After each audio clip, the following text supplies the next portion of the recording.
Hola, ¿qué tal? Hoy es 20 de agosto, soy Alejandro otra vez. Eh, y bueno, el día de hoy, como les había comentado anteriormente, vamos a continuar con nuestros análisis, esta antología informativa en la que vamos a estar trabajando constantemente. Bueno, el día de hoy les tengo pues una crónica que yo traté de hilar de algunos hechos.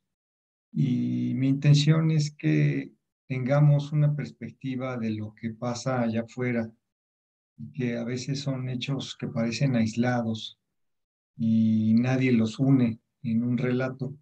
Entonces, lo que me di a la tarea de crear este relato y compartirlo con ustedes, que tiene como corolario subirlo a presidencia. O sea, López Obrador, el día de hoy, en su mañanera, la primera pregunta fue relacionada con esto. Y no solamente lo relaciona a él, obviamente, bueno, no es que él lo tenga que resolver, sino que fue cuestionado uno de sus presidenciables.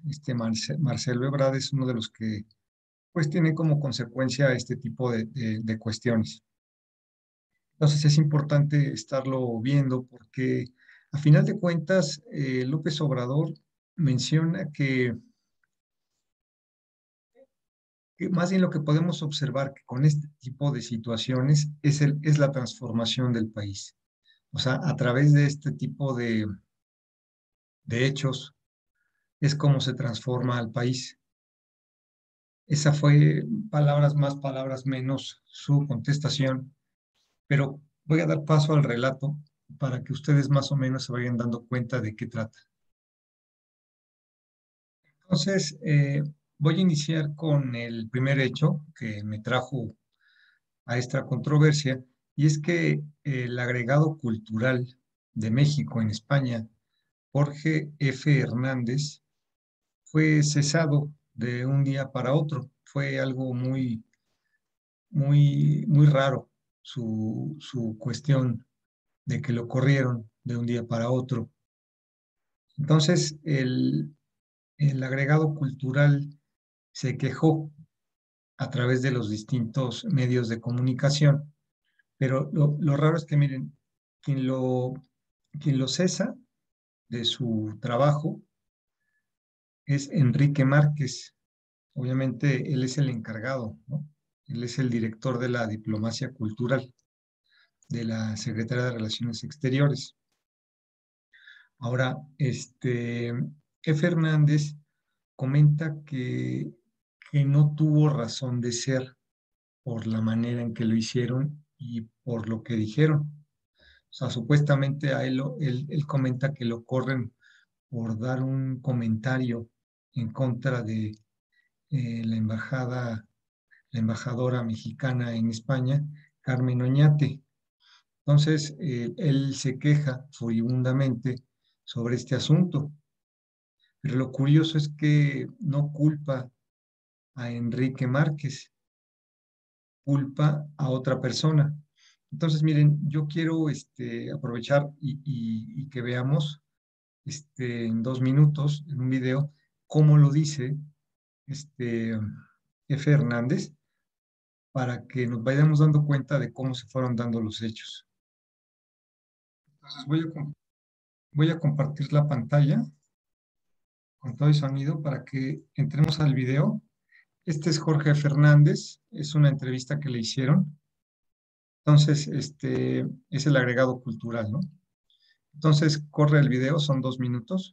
Sino que era por unos comentarios vertidos contra la embajadora que la tenía yo al lado, que me acababa de dar un café, y misóginos. Dije, no, esto ya, porque ya con esto, ¿qué le digo a mi mamá y a mi esposa y a mis mejores amigas que estuvieron presentes en la comida a la que se refiere este señor?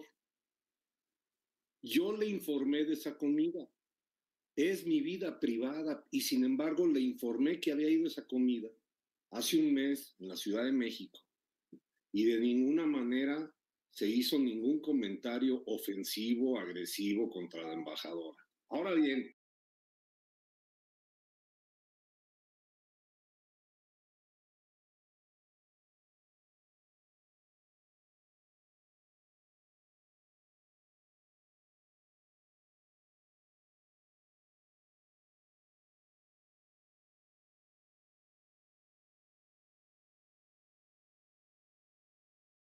hirió lastimosamente, involuntariamente, al canciller, al presidente de la República, a su señora esposa, a la embajadora, a quien se le debe una disculpa por usarla además de burladero.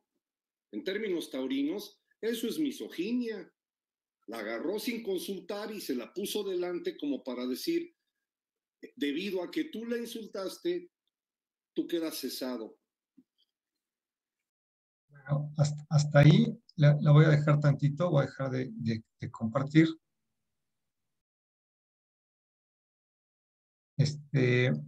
El asunto, ¿no? Entonces, ya tenemos, déjenme regresar.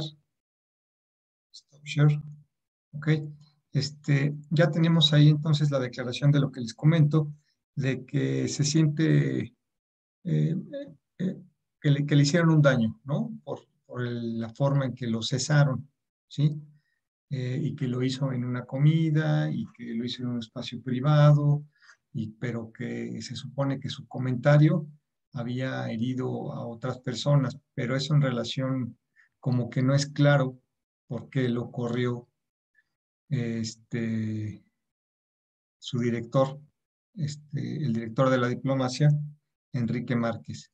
Bueno, lo más curioso de todo es que luego de que empieza a relatar este señor Hernández, acusa a Marx Arriaga de que por culpa de él lo corrieron. Directamente no, sino que porque F. Hernández escribió una columna en el periódico El País, a él lo corren por lo que dice la columna. Ahorita vamos a entrar a ver qué es lo que dice la columna. Aquí nada más quiero que se den cuenta de que ahora están culpando a Marx Arriaga, ¿sí? O sea, señala F. Hernández a Marx Arriaga, quien le dice que desde hace mucho tiempo ya le tiene, digamos, tirria, ¿sí? A ver, vamos a ver cómo lo comenta. Entonces voy a compartir la pantalla para que veamos qué fue lo que dijo al acusar a Arriaga. Y lo sostengo contra Marx Arriaga, que me la debe desde hace mucho tiempo. Ahorita les digo por qué. Bueno, a ver. Adelante, Alejandro. Muy rápido, porque aquí se va. A ver, sí es entonces contra Max Arriaga, lo que tú escribes. Sí, por supuesto, lo traté de hacer con mucha elegancia, traté de no ser soez. Hace rato tuiteé la frase completa de Jorge Ibargüengoitia del cuento de la vela perpetua, y debo reconocer que muchas personas se sintieron ofendidas, pero es por homenajear a Ibargüengoitia. Me voy a dejar de grabar ahí tantito, más bien de compartir, para que vayamos observando entonces lo que nos comenta F. Hernández, ¿verdad? Entonces aquí lo que tenemos es que ya está acusando a otra persona de lo que le está sucediendo, ¿no? A Marx Hernández, y porque se supone que tienen como un pleito anterior, ¿no? Entonces, dirán, bueno, eso qué caso tiene o cómo se relaciona. Lo que pasa es que de repente empieza a moverse el asunto, o sea, aunque no lo crean, esto empieza a hacerse como un árbol, ¿no? Entonces, dice que ya tenían una relación anterior, ¿no? Entonces, posteriormente ya, en la conversación que tiene con estos periodistas, les comenta que tuvo una, desaprobó la forma en que comentó algo sobre los libros. Según F. Hernández, son dos problemas que tiene con él, pero en el que comenta aquí, y ahorita se los voy a señalar, es que dice que supuestamente Arriaga piensa o dijo en una reunión con niños sobre los libros, dijo que el libro es producto del consumismo capitalista, leer es producto del consumismo capitalista. Miren, se los voy a poner para que vean y que supuestamente él entraba a la defensa de este tipo de comentarios. A ver, entonces, déjenme compartir pantalla para que podamos, podamos platicarlo directamente desde ahí. Y placeres para que contagien a los niños el placer de la lectura. Y sí me sorprendió que él más bien negando la importancia de la mascarilla, negando la sanidad de la Y se está refiriendo a Marx. Distancia entre nosotros, entre otras cosas, coló ese concepto fundamental del materialismo histórico de Marta Harnecker, que ya no lo apuntala ni Nicolás Maduro, en donde sí, en resumidas cuentas, dijo que leer era producto del consumismo capitalista. Y dije, no, bueno, ahora sí, perdón, pero yo quiero escribir algo en contra de este hombre. Ahí está, ¿no? Entonces, él ahí nos está comentando en sus palabras lo que les acabo de decir, ¿no? Entonces, me di a la tarea de también revisar qué tanta verdad tenía este señor F. Hernández, ¿sí? También le achaca un problema que tuvieron con los libros de texto, perdón, con la librería Vasconcelos, que se supone que Marx Arriaga, perdón, corre a F. Hernández, a su jefe de F. Hernández, que ese tema es cuando empieza a sacar a la luz un tema del grupo Nexos y Krause, el de Letras Libres, dentro de la librería Vasconcelos. Ahorita se los voy a poner. Entonces, ya nos está platicando primero por qué se la debe en relación a por qué él considera que tiene que ir en defensa de los libros, ¿no? En teoría. Pero vamos a ver ahora el asunto de por qué considera lo de cuál es su perspectiva sobre lo que está pasando con los libros en una librería. Son 10 segundos. Pero la segunda cosa que me falta apuntalar es, yo sabía desde un principio. Con Morraya, la unión hace la despensa. Junta 4 danoninos bebibles o 4 jugos Boing. Ya se nos cruzó el comercial. Cuando acepté el cargo, que se esperaba de mí dejar de pensar críticamente, dejar de tener voz propia, dejar de tener sentido común. Y pues asumo mi responsabilidad. Ok, ahí ya se nos cruzó el comercial. Ok, entonces ya es lo que estamos viendo, ¿no? La cuestión ahora, los periodistas lo que le preguntan a F. Hernández, si a lo mejor la decisión que no es clara, porque por una parte se lo hace saber Márquez, pero además él ahora acusa a Arriaga, ¿no será una decisión de más arriba, es decir, de Ebrard? Entonces, es ahí donde también quiero que entremos. Entonces voy a poner aquí para que vean cómo se da este pensamiento. Jorge Fernández, yo no puedo entender que la haya tomado un funcionario de medio nivel, como es Márquez, sin el aval de su jefe, que es el canciller, salvo que la instrucción la haya recibido de la Presidencia de la República. Pues eso es lo que no sabemos y no quedó aclarado hoy que firmé la finalización de mi contrato. Es decir, hasta hoy oficialmente fue una mentira que el sábado me dijo, esto ya corre efecto de... Entonces ahí es donde nos damos cuenta de que ahí lo corren, ¿no? Que también él reconoce que lo corren. Okay, entonces, ¿de quién fue decisión? Es cuando empiezan a involucrar de que su cesación de su puesto empieza a involucrar a Relaciones Exteriores a Marcelo Ebrard, ¿no? El presidenciable, que es lo que les digo, les digo que empieza a escalar el problemita. Ahora, nada más como parte de este ejercicio intelectual, ¿qué fue lo que escribió este señor que tanto aduce problemático contra Marx Arriaga? O sea, ¿qué fue lo que detonó de acuerdo a F. Hernández, que lo haya corrido Enrique Márquez, el director de la diplomacia cultural? Entonces, les tengo aquí, voy a compartirles la pantalla. Les tengo aquí,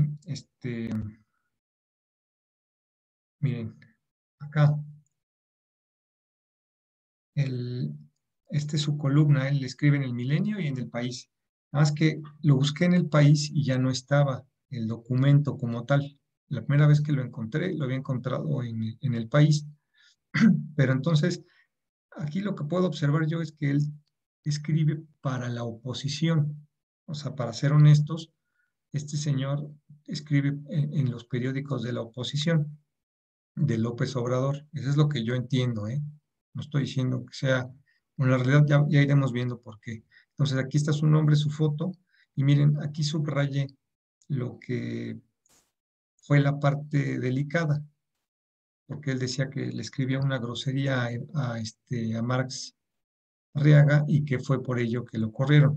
Dice, por supuesto, esto ya no lo se alcanzó a grabar bien, a copiar. Dice que lea por adiestramiento, por memorización ideológica o como ungüento de uniformidad. Pero yo parto aquí una lanza. A ver, voy a hacerlo más grande para que se alcance a ver. Yo parto una lanza en favor de quienes leemos por insomnio, esto lo está escribiendo de Fernández, para viajar sin maletas a cualquier paisaje y sin reloj, a cualquier hora y época. Hablo de los que leen en voz alta para compartir una trama y los que leen en silencio para hablar con dioses, ligarse con una musa o matar a un tirano. Y hablo del que lee por pendejo, porque no le queda de otra, y el que lee las instrucciones para no dejarse engañar con un electrodoméstico, y por supuesto, por la niña que se talla los párpados en el instante luminoso de una línea donde un adolescente lee, que es escrito como mago de maravillas en el libro que lee un anciano, al que leen en el asilo lo que una viejita escribió en su bla, bla, bla. Entonces, aquí lo que él comenta es que esto se lo está diciendo, o lo que se interpreta es que esto de decirle que lee por pendejo, se lo está diciendo a Marx. Y ese es donde no les está gustando nadita, ¿no? Entonces, ahorita vamos a pasar entonces al siguiente. Entonces, aquí la siguiente etapa de lo que les quiero mencionar, tengo que hacer de repente pausitas para que no quede tan mal el video. Entonces, ya saben, la producción de uno todavía es precaria. Pero entonces, me di a la tarea de ver cuál era la versión de Marx Arriaga de que lo estaban embarrando. Y sí, en ese mismo espacio periodístico le hacen una siguiente entrevista. Vamos a escuchar más o menos cuál es su versión de los hechos. A ver, entonces voy a compartir pantalla y ahí está, ¿no? A ver. cuando este es Marx Arriaga, al ser en el mismo espacio periodístico, le van a preguntar, ¿verdad? Él es director de materiales educativos de la SEP actualmente, ¿sí? Aunque también estuvo ahí encargado de la librería Vasconcelos, él se encargaba, él se encarga de los libros, ¿sí? De todas las bibliotecas, y parte de ellas también era la librería Vasconcelos, en donde fue donde hubo este choque. Ya ahorita lo vamos él en sus palabras lo va a decir, pero ahorita le están cuestionando, le están preguntando sobre si es cierto que dijo que leer es una actividad capitalista. A ver. Es una mala costumbre capitalista o algo por el estilo. ¿Lo dijiste o no lo dijiste o lo sugeriste? No. No, la plática no iba sobre ello. La plática iba hacia profesores que enfrentan el quehacer diario, como todos los que hemos sido maestros frente a grupo en educación básica, de cómo fomentar la lectura ateniéndonos a los planes y programas que nos rigen. Entonces era el fomento a la lectura en un espacio formal de educación. De ahí lo que se señalaba era que el placer por la lectura es una situación que lleva en segundo o tercer orden, porque en el proceso didáctico de aprendizaje del estudiante, el placer no es un acto inmediato, implica un compromiso por parte del lector y además entonces, sumado a que... No es un placer capitalista. No, no, yo nunca dije eso. Ahí lo vamos a dejar nada más para no tampoco extender esto mucho. Entonces, la idea aquí es que él no lo da, ¿no? Aquí estos son mis apuntes. Dice, entonces, a mi juicio, ¿por qué le tiene ganas entonces este señor? Y vamos a, ¿por qué le tienes ganas, F. Hernández? Y da también su versión, Marx Arriaga. Dice, básicamente es por los cambios en la biblioteca Vasconcelos, porque era un patio de juegos y dejaron de comprar las revistas Letras Libres y Nexos. Y esto lo dice él, ¿sí? Aquí lo voy a dejar más tiempo, desde el 2:46 al 6:35, para no estarlo yo leyendo por fuera, y mejor así ya se hace más fluido, porque si no, no me puedo concentrar en darles la información. Entonces, miren, 2:46 a 6:35, para que vean cómo Max Arriaga trae un problema, pero él acusa de que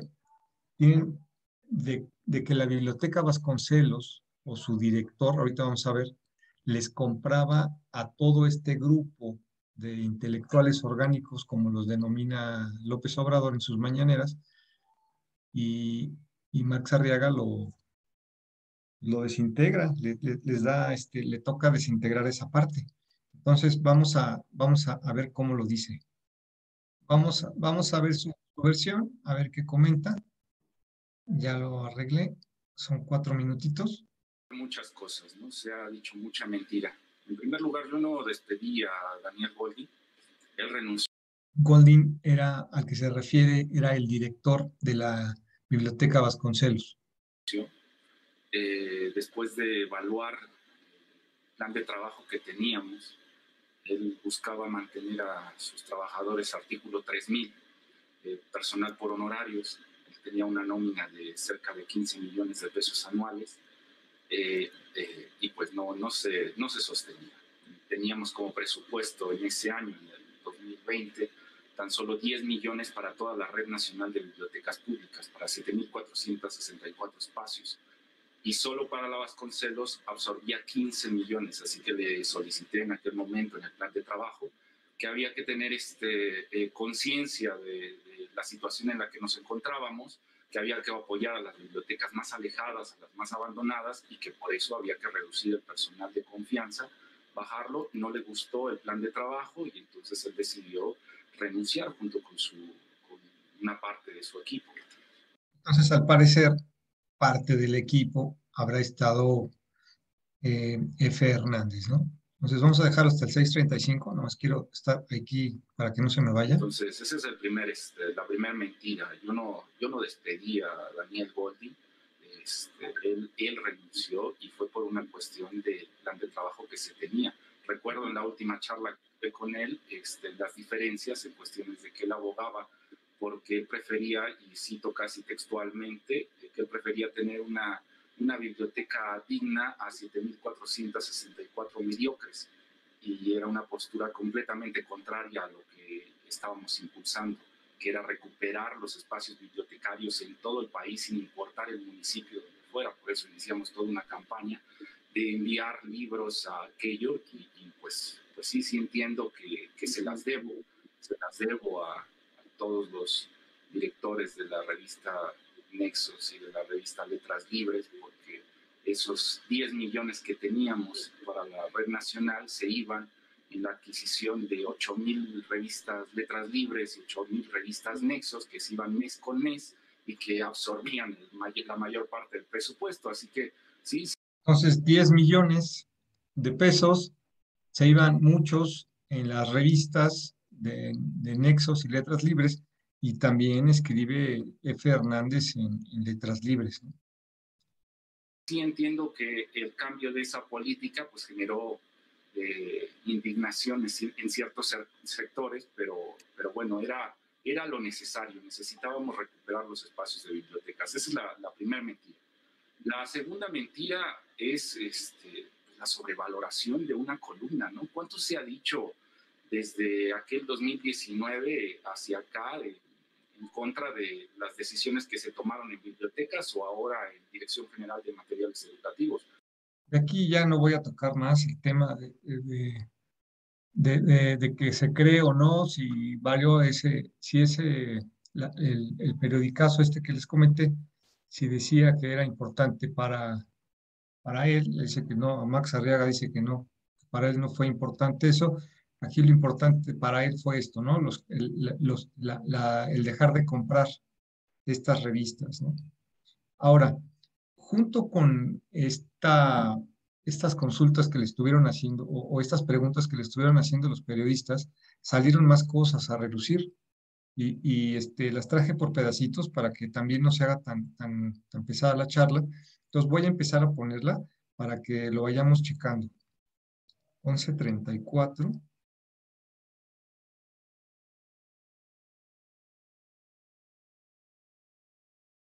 Juegos como un patio privado donde podían hacer sus presentaciones, donde... A ver.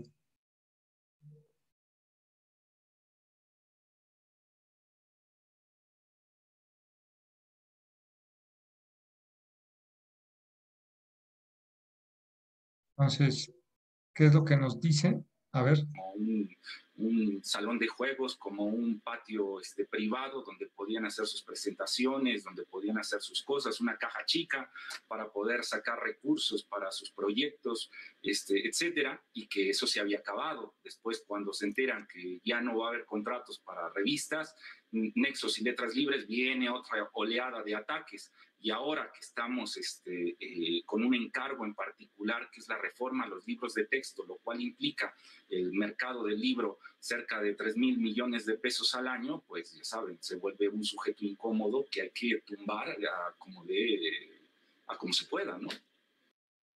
Déjenme ver para que vayamos en orden de lo que pretendo darles a conocer. Ahora vamos del 15:22 al 17:43.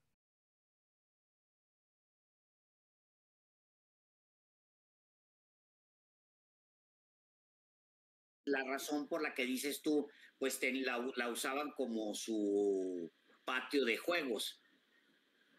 Sí, presentación de libros, exposiciones, talleres. Aquí está acusando para qué se usaba la librería Vasconcelos por este grupo de intelectuales que tanto acusa la 4T. Mesas redondas, docenas de actividades donde uno ve la nómina de los participantes y era un círculo cerrado. Ok, el círculo cerrado, es un tema de círculo cerrado. Ahora, yo te pregunto, Marx Arriaga, ¿es verdad que Daniel Goldin tenía un jardín privado solamente para él en la biblioteca José Vasconcelos, donde meditaba y era usado solamente para eso. Sí, sí, era una situación muy triste. Recuerden que la Vasconcelos fueron con varias donaciones, una de la Ciudad de México, pero otra de la CFE, en ese momento Luz y Fuerza del centro.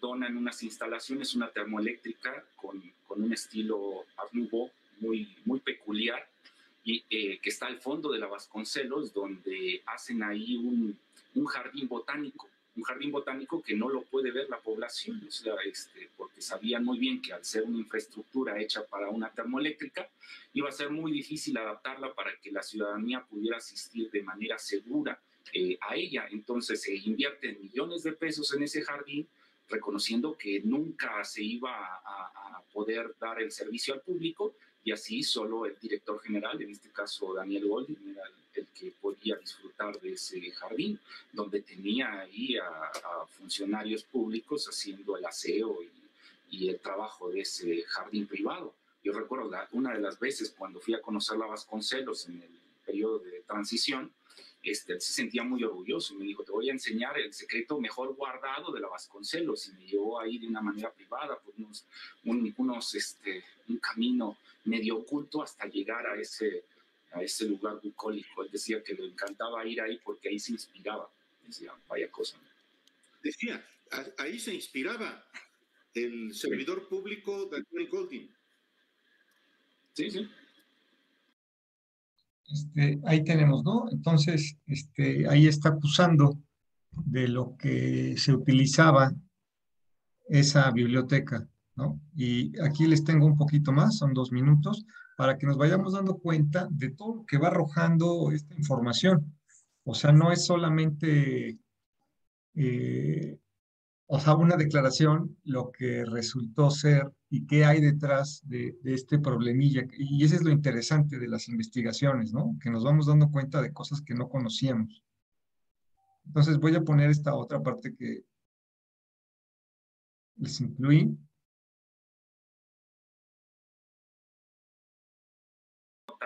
Cómo escriben en las mismas revistas, asisten a las mismas ferias internacionales del libro, el mismo grupo, es decir, ellos se van invitando, van haciendo un juego, una especie como de turismo académico, ¿no? Yo te invito a mi espacio, al rato tú me invitas al tuyo, publico ahí, y empiezan este juego de intereses creados entre ellos, este ballet, esta danza.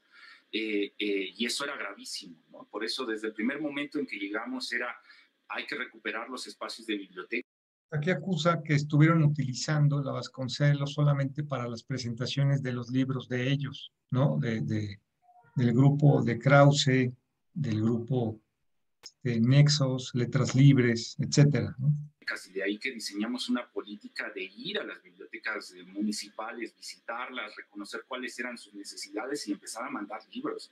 O sea, pasamos de que en el 2019 se compraron solo 66 libros para las 7,464, no para cada una, sino 66 para todas. Pasamos de ese número del 2019 al 20, con 500,000 de libros comprados con el ahorro hecho al fusionar la México y la Vasconcelos, y que hubiera un solo director con un solo programa cultural, con el ahorro hecho en cuestión de viáticos, con el ahorro hecho en un montón de rubros, hasta enviar esas colecciones a las bibliotecas municipales. Yo mismo visitaba, o sea, nunca iba a un director general de bibliotecas, y no lo digo porque me deban aplaudir, porque es un compromiso como servidor público. Yo en los 2 años que estuve como director asistía a más de 200 bibliotecas. Bueno, hasta ahí nada más, para que no se nos haga tan largo. Sí, para que no se extienda, y también entonces ya vimos que hay este problemilla entre ellos, ¿no? Pero entonces ya pusimos, ya sacamos a un nuevo personaje que era Daniel Goldin. Entonces la pregunta aquí, ¿quién es Daniel Goldin? ¿Verdad? Entonces, aquí yo le pongo a mi eje, ¿quién es Daniel Goldin? Era el jefe de F. Hernández, que fue el que fue cesado. Bueno, es el exdirector de la Biblioteca Vasconcelos, ¿sí? Y aquí se los pongo. Este es el señor Golding. Él es el que trabajaba de director. Ya después, ya que llegó Marx, pues ya no les gustó su método, cómo empezó a cambiar las cosas. Y dice Marx Arriaga, o sea, Golding dice, Marx Arriaga miente y profiere aseveraciones difamatorias. Daniel Golding, exdirector de la Vasconcelos, cuestiona una carta, los dichos de hoy, director general de materiales educativos de la SEP, sobre su gestión. Es decir, está diciendo que algunas cosas que está diciendo justo en la entrevista que estamos viendo, son difamatorias hacia él. ¿Sí? Entonces, nada más quise dentro de este documento, ¿sí? Incluirles este cachito que me pareció, pues quizá la parte fundamental de lo que él está comentando sobre el asunto, y déjenme hacerlo un poquito más amplio. Dice, respecto a los dichos de Arriaga sobre que Golding tenía un jardín privado para meditar, Golding aclara que se refiere al vivero que fue creado antes de dirigir el recinto, como que está aquí mal redactado, conservó como un almacijo para abastecer el jardín que rodea la biblioteca. Ese espacio no contaba con las condiciones de seguridad para abrirse al público, por lo que estaba prohibida la entrada. Para meditar sobre mi trabajo, yo prefería escuchar y platicar con los usuarios. Bueno, pues pues sí existe el lugar, sí al parecer sí hay ese espacio, y pues bueno, también estos dos pues tienen su problema, ¿no? O sea, es la base del conflicto que tienen, y por eso están acusando o dicen que ya traen un conflicto anterior con Arriaga, y es precisamente por, digamos que la reingeniería de la Biblioteca Vasconcelos. Esta es una fotografía sacada de una entrevista que le hacen a Golding en uno de los mismos, eh, digamos, medios de comunicación que se apoyan entre ¿no? de la gran cadena que ha sido acusada por el presidente, Milenio, Reforma, El Universal, y bueno, aquí una entrevista de él, ¿no? Ahí nada más para que veamos quién es, ¿no? Porque lo sacaron a colación, necesitamos saber quién es. Ok, entonces voy a continuar. Entonces, aquí es donde entra la secretaria de Relaciones Exteriores, Brenda Lozano, ¿sí? ¿Cómo entra entonces? O sea, ¿cómo lo unimos con Brenda Lozano? Entonces, cuando sale Fernández de la agregaduría, entra Brenda Lozano, esta chica, ¿sí? Y ella, pues fue un escándalo en redes sociales, porque precisamente ella se le ve como un personaje anti-AMLO. Pues, ¿cómo vas a meter a una persona a trabajar a la Secretaría de Relaciones Exteriores, ¿sí? Como agregada cultural, alguien que va en contra del propio presidente? Ahorita vamos a entenderlo. Aquí la cuestión es que, y es increíble, ¿no? Porque además ella parece estar dentro del grupo de los que se supone que era F. Hernández. Ahorita vamos a ir viendo por qué. Dice, ¿quién es Brenda Lozano? La nueva agenda, no, perdón, agregada cultural de México en la Embajada de España. La escritora feminista ha sido linchada en redes sociales por seguidores de la 4T por sus críticas a AMLO en el pasado. Es una de las escritoras menores de 40 años más importantes de México y América Latina, según el Universal. Entonces, ella ha criticado a AMLO, y es donde decía en las redes sociales, ¿cómo es posible de que alguien que va en tu contra le van a dar un trabajo de agregada, y además que pertenece al grupo del que se supone que se está yendo? Y miren, yo aquí le pongo es anti-AMLO, voy a hacerlo crecer, es el mismo, el, el, la misma nota que saca el Universal, y aquí lo pongo, ¿no? Dice, lo que me parece lo importante, dice, Brenda Lozano, escritora, ensayista, editora, del pasado lunes fue designada como la nueva agregada cultural de México en la Embajada de España y que tras su designación se convirtió en el foco del linchamiento de redes sociales por seguidores de la 4T por haber hecho críticas contra AMLO y su administración en el pasado. Tiene estudios tanto en México como en Estados Unidos, etcétera, ¿no? Para que vayamos viendo entonces quién es, ¿no? Y por qué surgió este asunto que ya empieza a desgranarse ya, y lo podemos ver con mayor claridad. Y me metí a su Twitter porque decían, bueno, es anti-AMLO, pues que lo prueben. Entonces, aquí encontré un tweet. Dice, hoy AMLO dice, una violación es un asunto muy fuerte, pero no es un asunto político. Esto lo dice Brenda Lozano. Por supuesto que es un asunto político por varias razones, entre ellas porque interviene en el gobierno, por lo que sobre todo dice es que no le importan las mujeres. Híjole, la redacción está medio rara, pero pues aquí dice que no le está en contra de lo que dice López Obrador. Entonces aquí empiezan a salir datos de que no precisamente la lleva bien con la 4T, entonces ¿cómo vas a representar al país con terceros cuando tú no te consideras parte de ellos? No hay congruencia, le dicen. Y aquí le encuentran más a Brenda. Dice, si AMLO, esto es en el Financiero, si AMLO ignora la emergencia feminicida, va a tener un reflejo más poderoso en las calles. Brenda Lozano, y ella se le reconoce con las feministas que pues han hecho ahí sus actos violentos. No sé si ella directamente, por supuesto que no sé, pero ella, pues bueno, es parte de un grupo de feministas que están en contra de las ideas del López Obrador, y es por lo mismo que se le fueron en contra algunos, algunas personas en las redes sociales. Y aquí hay más, miren, aquí hay más. Déjenme ver si, miren, este es quien estaba haciendo la entrevista, Álvaro Delgado.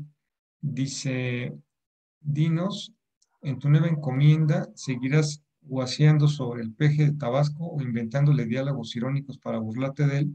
Y aquí hay unos memes que le hizo dentro de Ricardo Sevilla lo expuso de ella, ¿no? En respuesta a ella, ¿no? De sus tweets, y le hace algunos memes que pues, son los que molestaron a la sociedad, porque pues es incongruente con lo que está comentando. Entonces ya que vimos por qué Brenda Lozano no es bien vista, y más que viene de una supuesta limpia dentro de relaciones exteriores por culpa de la gente de López Obrador, ponen a una persona otra vez en contra de la 4T. Entonces, en ese sentido, cuando se enteran y digamos que incrementa el problemilla o se empiezan a dar cuenta, dimite Márquez, ¿sí? ¿Quién es Márquez? Acuérdense, él es quien le da quien corre primero a F. Hernández, ¿sí? Y después le da trabajo a Brenda Lozano, ¿no? O sea, le da el trabajo ahí en la agregaduría. Entonces el límite, miren, aquí está la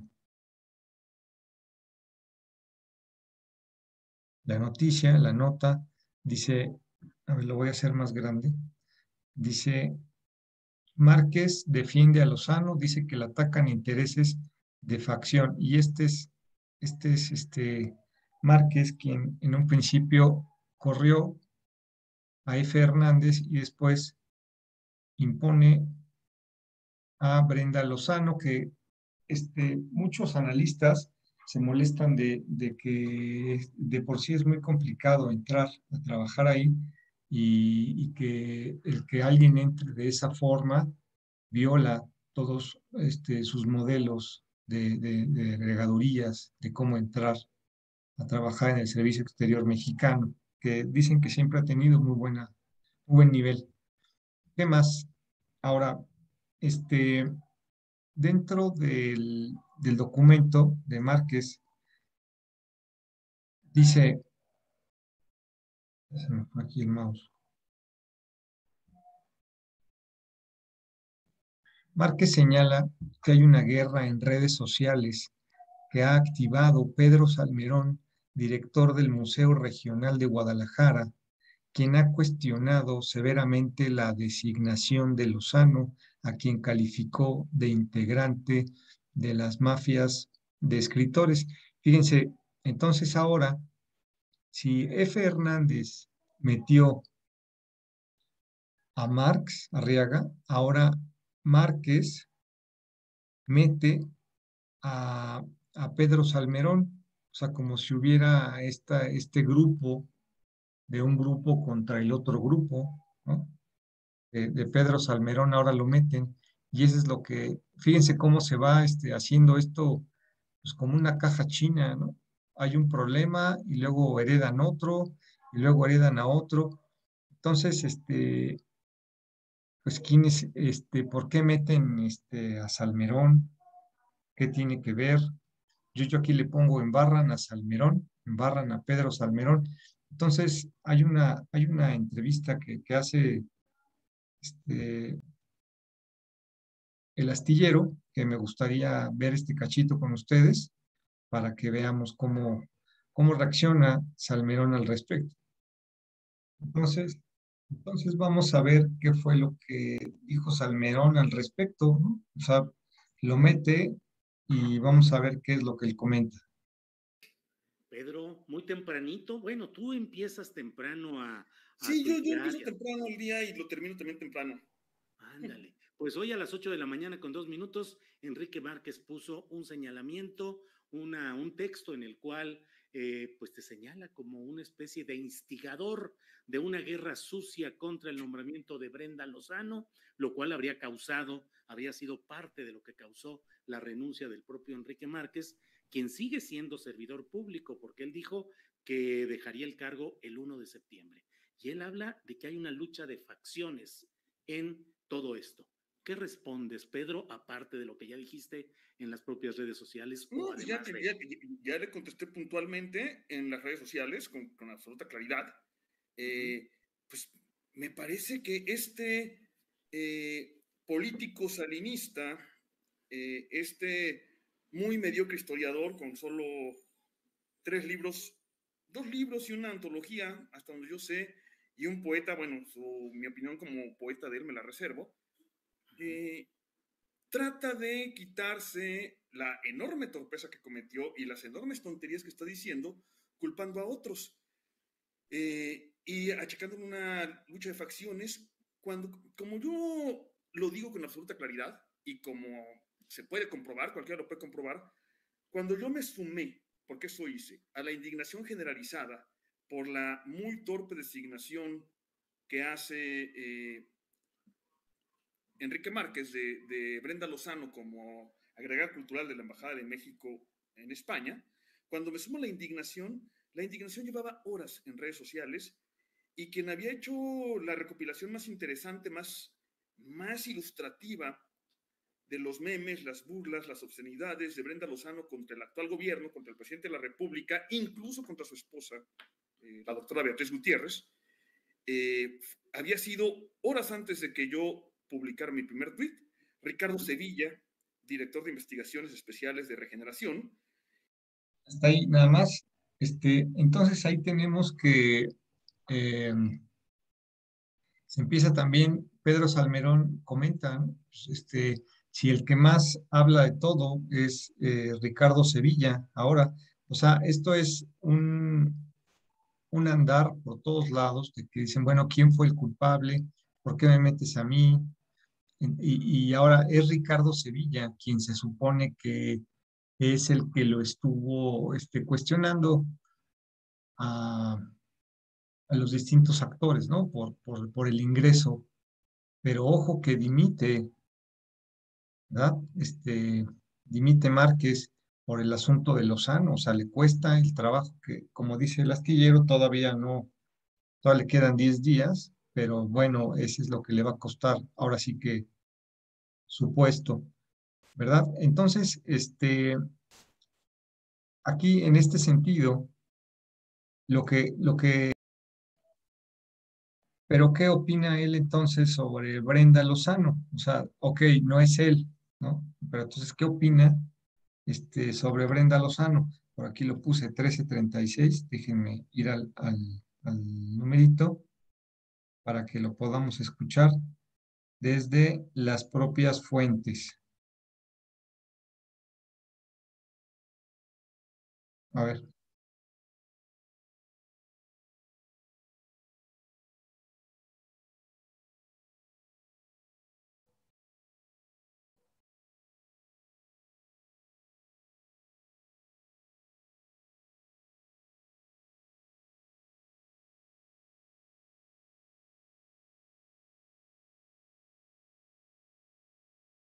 Entonces, como vemos, pues no tiene nada en contra de ella.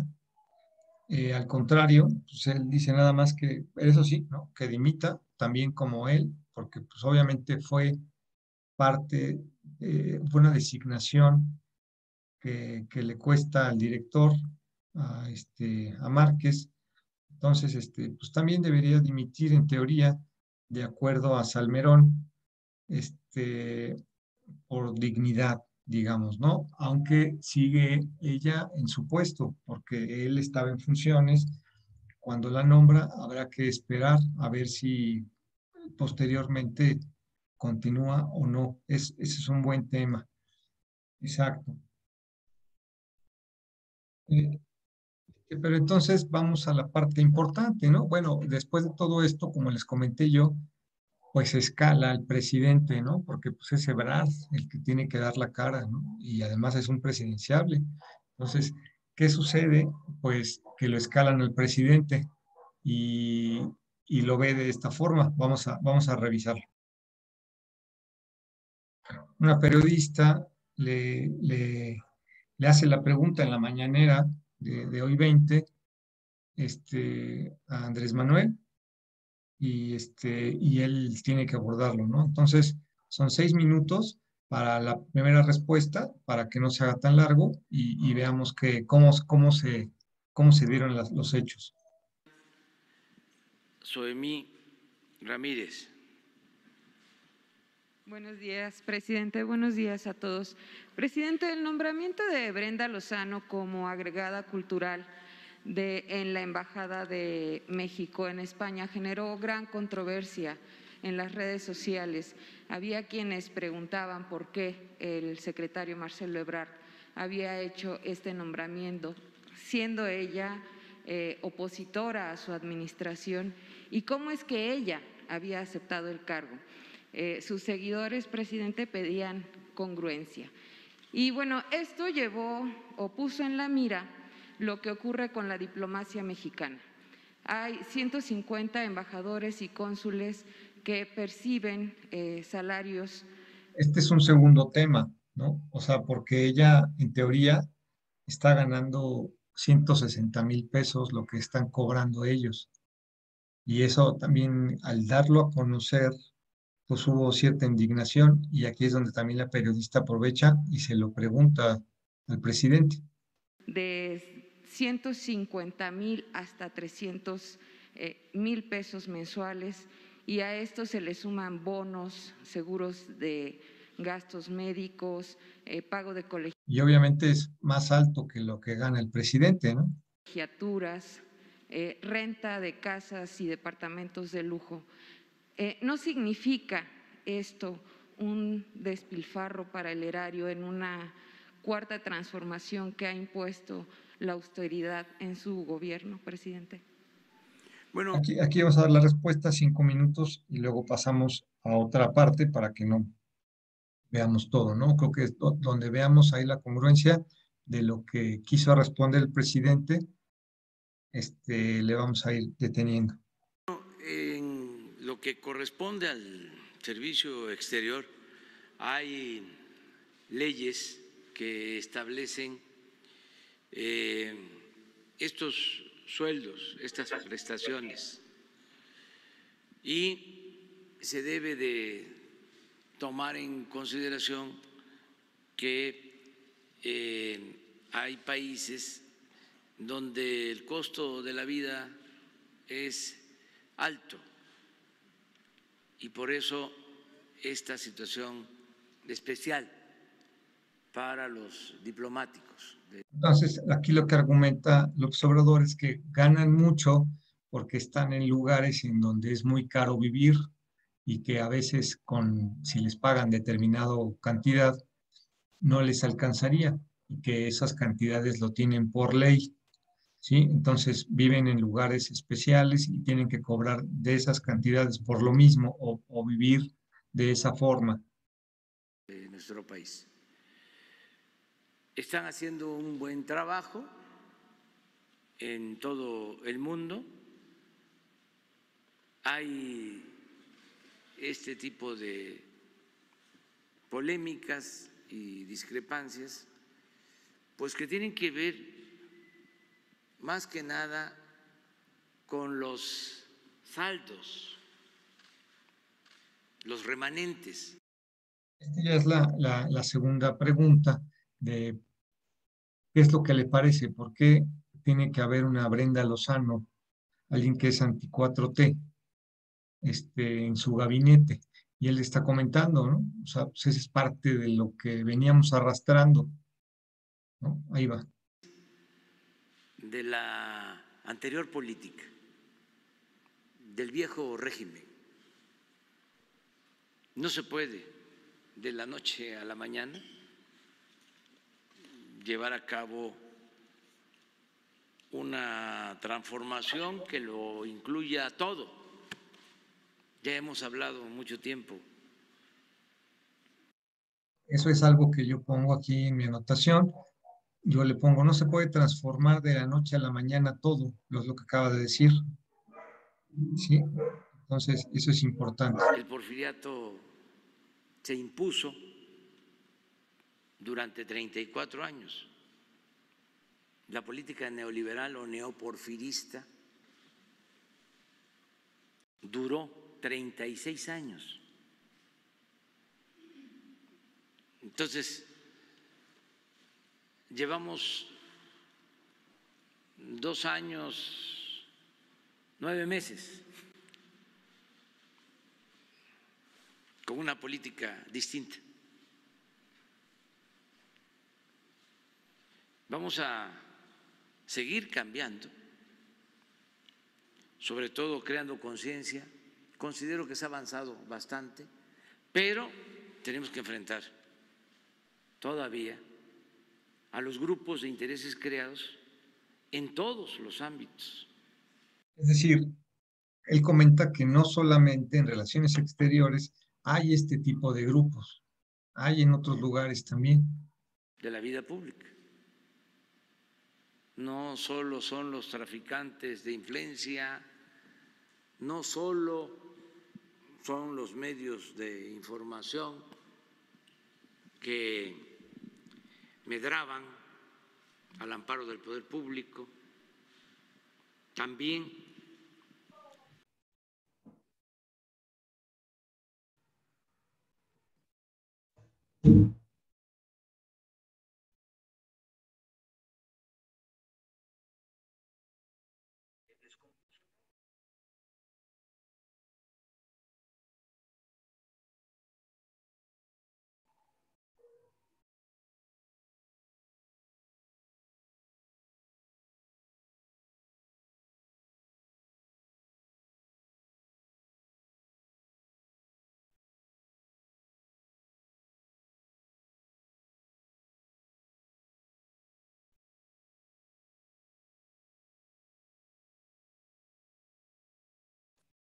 las cosas cambien.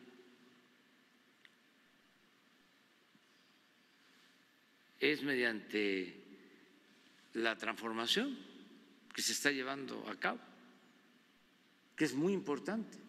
Se ha avanzado. Pero se fue ahí un poquito la señal, estoy de acuerdo, pero está ahí comentando lo mismo, ¿no? Que es parte de la degradación social, o más bien de la degradación que existió dentro de dentro del poder, ¿no? Todavía prevalece en el Estado mexicano, incluso en la sociedad, un pensamiento conservador,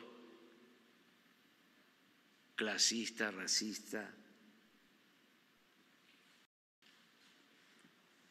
En ciertos sectores hay esta idea aspiracionista, egoísta, porque ¿qué significa el neoliberalismo en esencia o el neoporfirismo?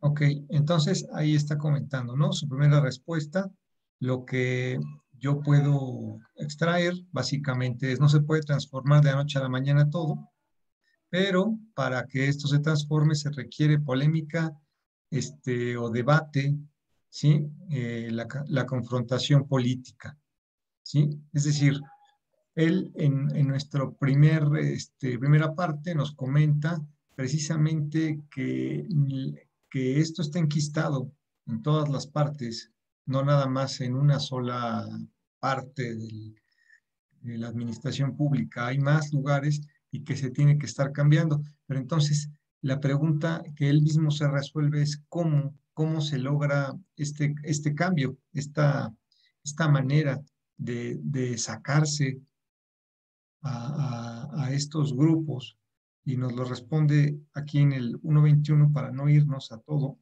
y luego hacer respuestas y se va. Déjenme ver si es el 1.21 cerrado.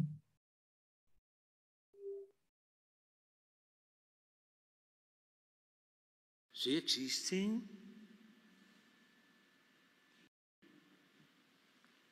Son de carne y hueso. Porque son muchísimos. Pues imagínense, desde Salinas. Está comentando cuántos son, ¿no? O sea, cuántas personas hay, digamos, enquistados en las instituciones. El grupo de Krause, el grupo de Aguilar Camín, lo acaparó todo. Aquí obviamente es en relación a la cultura, ¿no? Claro que no tienen 2,000, tienen 5,000, es que no les dio tiempo de recoger más firmas. Y están en todos lados. Entonces, afortunadamente, cómo se lleva a cabo este proceso de transformación, porque también eso es un signo de decadencia.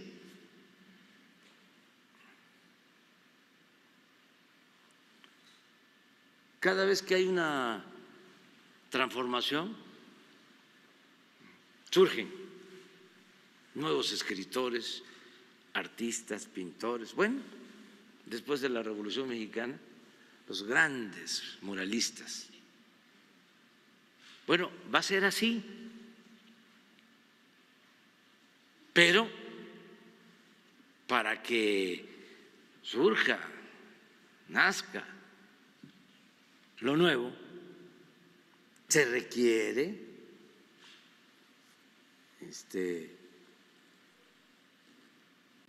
la polémica, el diálogo, el debate. Van a surgir, dice, van a surgir después de la revolución, como él comenta, pero para ello se requiere debate, se requiere polémica, se requiere confrontación política. Yo lo escribo aquí, ¿sí? Acaba hasta el 1.26, vamos a dejarlo un poquito más, 3 minutos más. Sí. La confrontación política se necesita. No es polarización, no. Eso ha existido siempre. Una monstruosa desigualdad económica y social. ¿Qué más polarización quieren? Donde una minoría se apoderó de México. Se hicieron dueños de México a costa del sufrimiento de millones de mexicanos. No, esta es una confrontación política para definir muy bien qué se promueve, qué se busca, a quién se defiende, porque una de las características del conservadurismo es la hipocresía, su verdadera doctrina es la hipocresía, y muchos de estos escritores, intelectuales, se manejaban antes simulando, aparentaban ser liberales, cuando de verdad en los hechos son conservadores, aparentaban ser demócratas, cuando en realidad defienden el pensamiento autoritario. No les importa el pueblo, desprecian al pueblo, no le tienen amor al pueblo. Aparentaban que era gente que quería vivir en una sociedad mejor, sobre todo en una sociedad caracterizada por la honestidad, y ellos formaban parte del régimen de corrupción y ahora están defendiendo eso precisamente. Entonces, sí es un proceso interesante el que se está dando, pero ya nos alargamos mucho. Presidente. Exacto, ¿no? Ahí está. Entonces, esa es la respuesta, el argumento que da López Obrador en la mañanera, ¿verdad? Esa es la manera en que se puede acabar con todo lo anterior, tratando de hacer esto precisamente que le están haciendo a estas personas, que es la confrontación política y obviamente la polémica, ¿no? Darlo a conocer, que hay una confrontación política por parte también de las instituciones, que se dé a conocer esto para que se vayan acabando, porque este señor Márquez es señalado como salinista, a pesar de que digan que pertenece a alguna corriente de Morena, de lo que está señalado es de salinista. ¿Sí? Y también aquí la noto yo, es como a manera de mi perspectiva. Dice, al parecer lo que hace falta es esto, lo que estamos haciendo, que se está permitiendo hacer, difundir estos abusos de que están metiendo a personas que a lo mejor no tenían merecida esa posición, como la que se acusa con Brenda, dice, para efectos de la limpieza y obviamente transformación del país. ¿Sí? Ahora, ya para terminar, López Obrador habla de un porfirismo, de lo que él considera o define porfirismo. Recuerden que pues, Porfirio Díaz, pues sí, ¿no? O sea, tuvo su gobierno durante 35 años, nos menciona el presidente. Entonces, aquí está 1876 a 1911, fue esta época en la que gobernó él continuamente, ¿verdad? Continuadamente. Y él, ¿qué es lo que significa para él el porfirismo o el neoporfirismo? Entonces, miren, él incluso tiene libros, él ha hecho libros y justo uno de esos libros habla precisamente de lo que significa o es el neoporfirismo. Aquí están algunos de esos libros y aquí están los que siguen de acá, y realmente ha escrito bastante nuestro presidente, de los más ilustrados que tenemos. Pero, ¿qué significaría ser porfirista para él? Preferiría que fueran sus propias palabras, qué significa el porfirismo, y precisamente le hacen una entrevista, maestro Meyer, al respecto, dura 4 minutos, para que veamos qué significa esto del porfirismo, neoporfirismo. Pues bien, Andrés Manuel, Gracias por la visita y la idea es... Esto es 2014, ¿no? Aquí está. Que nos presentes de una manera bien sucinta la idea o las ideas principales del último libro que has publicado, que es este donde haces una reflexión sobre el porfiriato. Bueno, es el análisis de 3 largos periodos y muy importantes. El porfiriato, 34 años, que tiene como característica la privatización, la entrega de bienes del pueblo y de la nación a particulares, con la idea de que si se lograba el crecimiento económico iba a haber paz y tranquilidad y sobre todo justicia. Eso fracasó, eso dio pie a la Revolución Mexicana. Tan no funcionó que desembocó en la Revolución Mexicana. Luego, el otro gran periodo es el periodo posrevolucionario. Los gobernantes que surgen de la revolución, se avanza en el terreno social, no en el terreno democrático. También se avanza en cuanto a la recuperación de bienes que Porfirio había entregado a particulares, sobre todo a extranjeros. Son muy corruptos los gobernantes posrevolucionarios, pero entregan la tierra, garantizan mejores condiciones de trabajo, sobre todo recuperan las riquezas que Porfirio había entregado a extranjeros, las minas, el petróleo. Y el tercer periodo, pues, es el periodo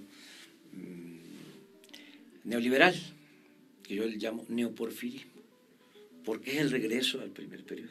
En esencia, la política actual es una copia, es una calca de lo que fue el porfiriato, sobre todo en materia económica, con matices. Por ejemplo, ahora es más descarada la corrupción que en el porfiriato. ¿Y que en la posrevolución? Y desde luego, no era niño de pecho Obregón en comparación con Salinas. O sea, para decirlo rápido, ahora el Estado, tú hiciste una observación cuando presentaste el libro, buena, el Estado está hecho para la corrupción, Estado actual. Los gobernantes por revolución no se habían atrevido, ¿sí?, a entregar las tierras, ni a entregar el petróleo, ni a entregar las minas. Al contrario, recuperaron lo que Porfirio había entregado, repito, a extranjeros. Entonces, una característica del actual periodo es la corrupción, y a diferencia del porfiriato, no hay crecimiento económico, porque en aquel entonces hubo progreso, no hubo justicia, y se puede alegar que progreso sin justicia es retroceso. Pero ahora no ha habido ni siquiera crecimiento económico en estos 32 años. Entonces, de eso trata el libro, porque se habla de neoliberalismo, pero para nosotros, dada la experiencia de México, neoliberalismo es neoporfirismo, y de eso trata el libro.